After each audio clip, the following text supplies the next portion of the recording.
I've always been into training. I've been kind of, I wouldn't say up and down yo-yo, but I've always been into training since I was like 18 years old. And over the last couple of years, I just felt like I had kind of just, I was kind of just going sideways really. And I felt I wasn't really happy with my body.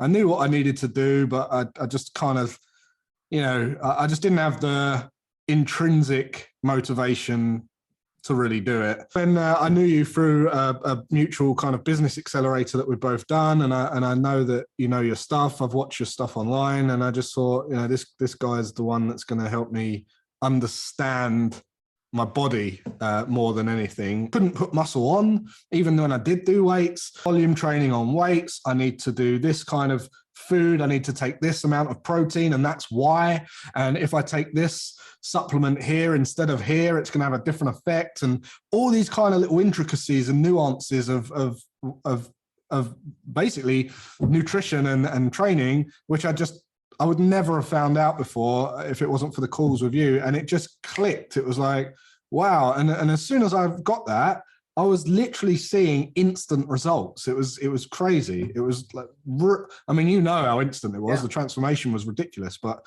it was literally like 3 weeks, 2-3 weeks, I could see results, and then 4 weeks, and then 5 weeks. And then as we got towards the end of that 3 months, it was just, everyone was telling me how different I looked. And I was ripped, like the ripped I've most been since I was like early 20s. It was crazy. So yeah, it really did work. And I suppose, because I talk sometimes about channeling calories, and you just said it then about how you're expending so many calories, but once you channel that effort correctly into lifting weights properly and doing the right volume, it just seemed to just happen overnight almost. Oh, totally. And the best example I can give, because it's probably one of the biggest myths out there, is the carb thing. Because, when I wasn't having enough carbs. I couldn't even eat enough carbs. I had to buy a carb powder to put in my shake just to get more carbs, because I was limiting the output in the gym to then limit the results that I was getting. And people think carbs are evil. I couldn't even have enough carbs. I still wasn't getting enough. What's enough and what's not enough. And I've built the habit now of knowing what my body craves and what it needs, and what, based on how much training I've done.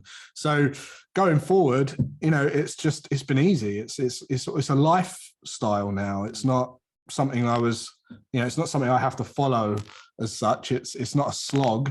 It's just something, it's just way of life. And it's great.